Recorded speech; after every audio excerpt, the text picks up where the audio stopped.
You need to hear what happened to these three park rangers, because it's one of the strangest Appalachian Mountains horror stories to ever come out of a ranger station.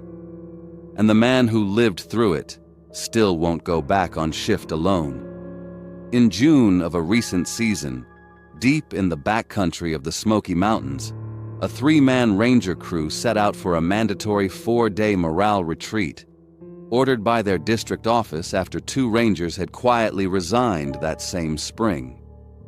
Everything was routine until the second morning, when the youngest ranger pulled a stack of tarnished brass belt buckles out of a hollow log behind their own tents. More buckles than there were missing rangers on record. By the end of that week, one ranger had vanished from the middle of the group without a sound, and the man who found him 2 days later refused to speak for almost 72 hours. The Park Service closed the file within a month. His supervisor made it out. His name was Ranger Looney, and this is his account.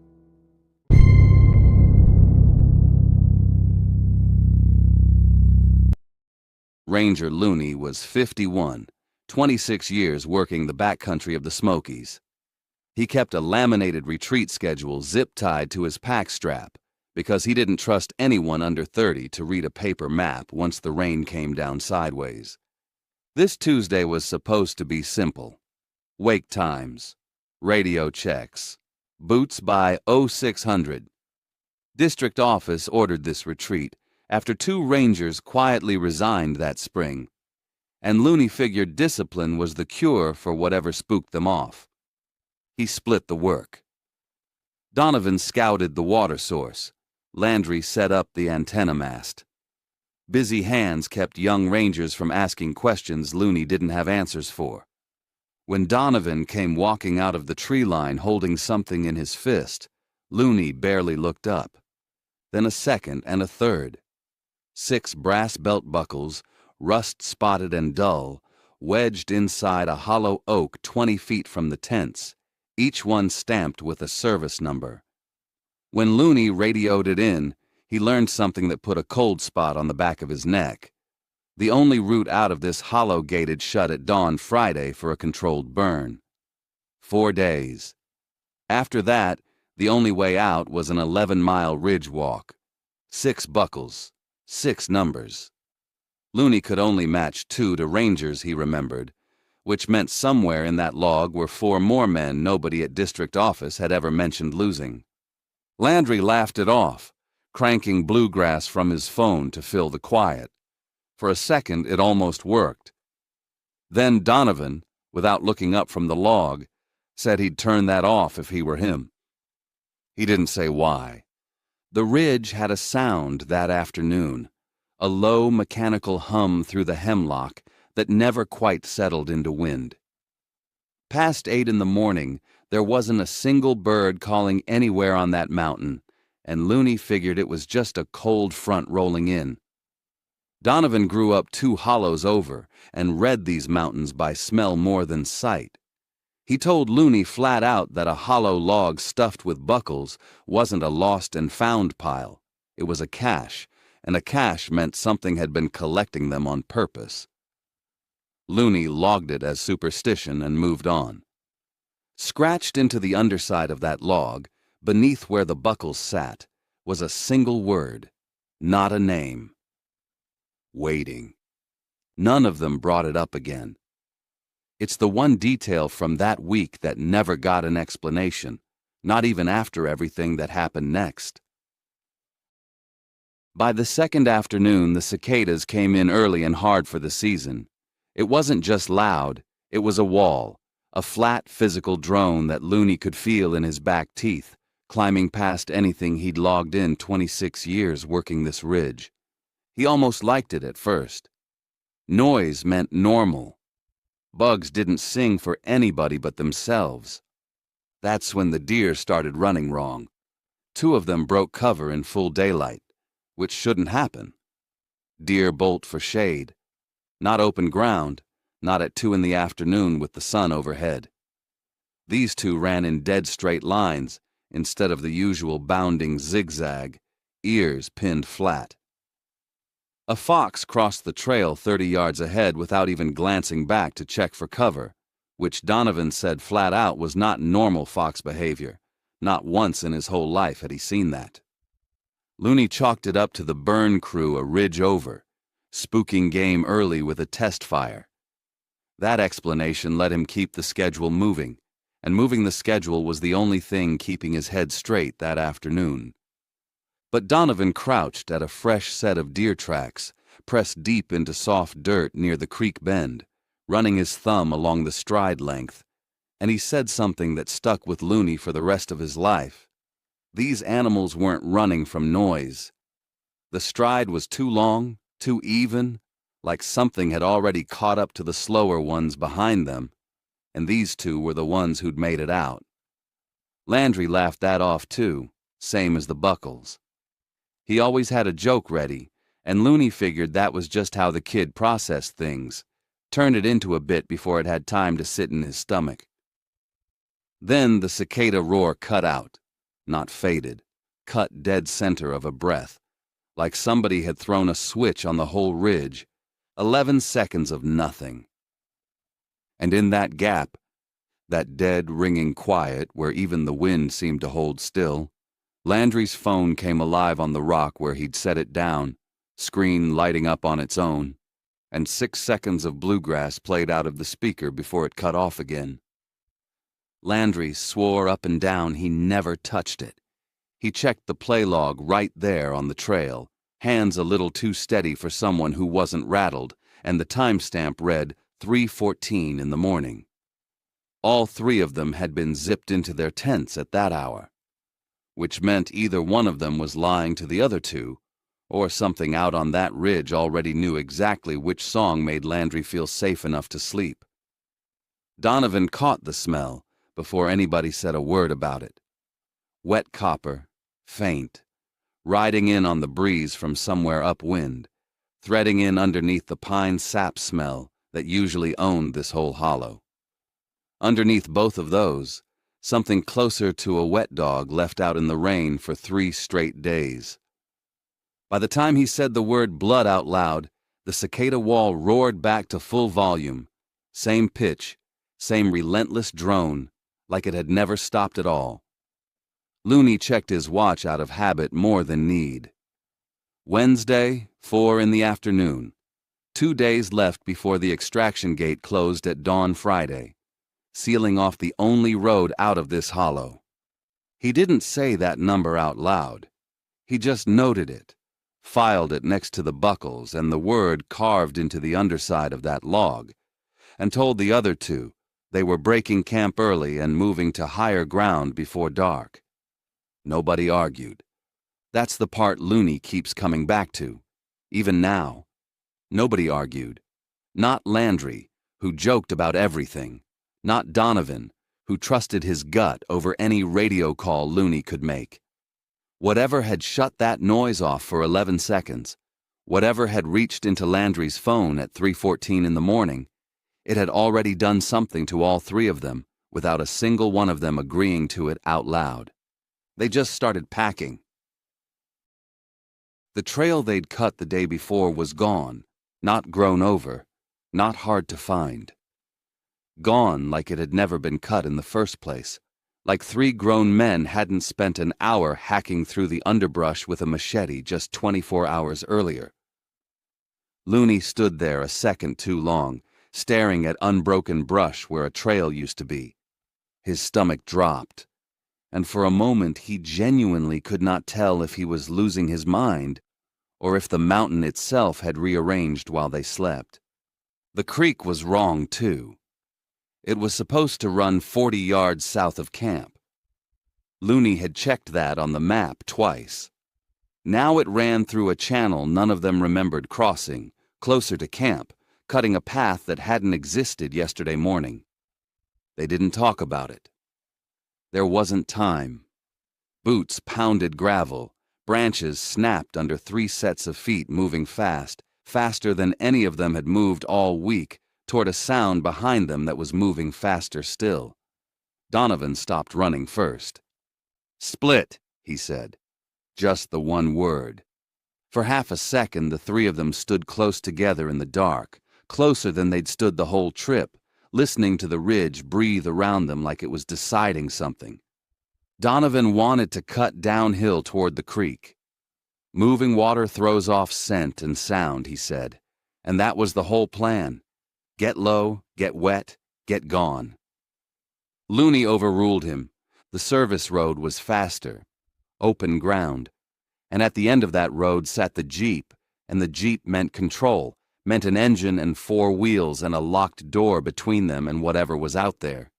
Donovan went along with it, but under his breath, low enough that only Looney caught it, he said something that stuck with Looney later, that Looney was picking the road because it was familiar, not because it was safer. Looney didn't have time to argue back. They ran. Gravel bit through the soles of Looney's boots, worn thin after 26 years of hikes just like this one. His flashlight beams swung wild across the tree line, catching nothing but bark and shadow and more bark. Landry was 2 steps behind him, then 3, then gone. Nobody called his name, not right away. Not for one long, terrible stretch where all 3 of them were still running like Landry was still right there behind them. His phone was still clipped to his belt somewhere back in the dark, and it was still playing that same bluegrass track, tinny and small. And Looney could hear it getting farther away instead of closer. That's when it broke from the brush at the tree line. It was gaunt, chalk pale, the way something looks when it hasn't seen daylight in longer than it should have. It moved low to the ground, but even, like it wasn't in a hurry, like it already knew how this was going to end. Its eyes held 2 points of dull red light, not reflecting the flashlight beam, making their own. It didn't chase them in a straight line.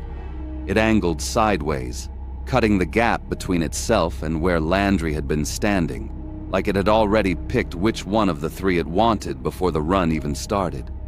Looney's chest burned. His pulse hammered so hard he felt it in his back teeth. Sweat soaked through his shirt despite the cold night air, and his hands shook so bad he almost couldn't feel the keys in his own pocket. The cold Jeep door handle was slick with dew when his hand finally found it, fumbling in the dark, keys shaking so bad he dropped them once before he got the door open. Donovan was already inside, breathing hard, staring back through the rear window at the tree line where Landry used to be. Looney didn't look back. He couldn't make himself do it. He turned the key. The engine caught on the second try, and somewhere behind them, that tinny little bluegrass song kept playing, further and further away, until it wasn't just far. It had stopped moving entirely. Looney floored it. Gravel sprayed out from under the back tires as the Jeep lurched forward, engines screaming, headlights bouncing off the tree line as they cut toward the extraction gate. Donovan gripped the dashboard, knuckles white, eyes still locked on the rear window like Landry might come sprinting out of the dark any second. He didn't. The high beams swept the road ahead, and that's when Looney saw it. Something was standing dead center in the road, not moving, already facing them like it had been standing there waiting the whole time, long before the headlights ever found it. Looney's foot came off the gas without him deciding to do it. For 3 full seconds, nobody in that Jeep breathed. The thing in the road didn't either. It just stood there in the white wash of the headlights, watching them the way a man watches weather rolling in. Patient, unhurried, like it already knew exactly how this was going to end. Then Looney saw what it was holding. Landry's cap, torn at the brim, soaked through with sweat, turned slowly between long, pale fingers that bent in places fingers shouldn't bend. The thing lifted the cap up near where a face should have been and breathed it in, long and slow, like it was memorizing the smell. And that's when it hit Looney. All of it, at once. The 6 brass buckles in the hollow log. 6 numbers. 2 names he recognized, 4 he didn't. This thing didn't take rangers by accident. It collected them. That log wasn't some hiding spot somebody stumbled onto by chance. It was a trophy case. Somebody, or something, had been keeping it stocked for a lot longer than the 26 years Looney had worked this district. The smell hit the cab through the vents half a second later.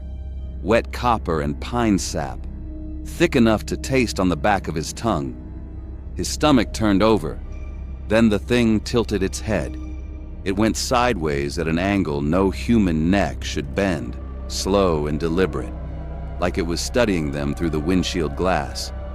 Its eyes held those same 2 points of dull red light from the tree line, except now up close. Looney could see they didn't blink. They didn't need to. The engine idled rough beneath them, vibrating up through the floorboards and into Looney's boots. That low mechanical hum from the ridge, the one he'd first noticed 2 days ago and written off as wind, was somehow still there, threading through the noise of the engine like it had been following them the whole time and just never bothered to hide it before now. Donovan didn't reach for a weapon. There wasn't one in the Jeep anyway, not one that would have done a bit of good. He reached for the CB radio instead. His hand was shaking so bad it took him 2 tries to key the mic. Then he started talking into open static, flat and steady, giving their location, their names, anything he could think to say. He told Looney later, he figured a thing like that would rather hear a human voice broadcasting into the dark than hear nothing but silence and decide to come find out why. The figure set the cap down, right there in the middle of the road, gently, brim facing the Jeep like it wanted them to see it clearly. Then it stepped backward into the tree line, one slow step at a time, never once breaking its stare through that windshield. It didn't run. It didn't lunge. It just walked away, unhurried, like a man finishing a conversation he wasn't done having. That was worse than if it had charged them. If it had charged, Looney would have known what to do. Hit the gas, run it down, get gone. But this wasn't that. This was something choosing to let them go, and Looney had no idea if that meant it was done with them, or if it just meant it would see them again. He checked the dashboard clock, hands still shaking. Sweat had soaked through the back of his shirt, and his heart pounded so hard he could feel it in his ears. 5:40 in the morning. The extraction gate closed in 20 minutes, whether or not they had a third ranger sitting in that back seat with them. Looney put the Jeep in gear. He didn't look at the cap sitting in the middle of the road as they drove past it. He couldn't, but he heard Donovan exhale hard next to him, and for one long stretch of empty gravel road, neither one of them said a single word about what they'd just watched drive off into those trees. The ridge was quiet by the time Looney and Donovan reached the cabin at the tree line. Quiet in the ordinary way. Birds, wind, running water. And somehow that ordinary quiet unsettled Looney more than the cicada wall ever did. An old-timer lived at the base of this hollow, had lived there for 4 decades according to the faded mailbox out front. He bolted the door before either of them finished explaining what they'd seen, one hand still on the latch, the other pointed straight at Looney's chest. "You saw Mr. Red," the old man said. Flat. Like he was stating a fact he'd stated 100 times before. Looney asked him what that meant. The old-timer said folks around here had been calling it that for longer than he'd been alive. Nobody remembered who named it first, or why the color stuck, but it fit somehow. It was just Mr. Red now, on account of those 2 lights behind its eyes. And once you'd seen it up close, you didn't forget the name, and you didn't ask twice. He told them Mr. Red only moved during a cicada emergence.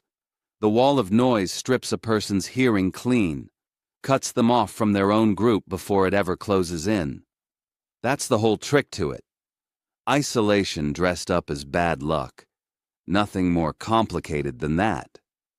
Then he asked if they'd smelled wet copper before they saw it standing in the road. Looney said yes. The old man nodded once, slow, like that confirmed something he already knew. That smell means it already chose, he said. Mr. Red doesn't chase to hunt. It chases to confirm. Looney didn't ask what that meant either. He didn't want to know. Landry walked out of the tree line 2 mornings later, shirtless, dazed. Dirt caked into his skin like he'd been dragged through half the ridge on his back.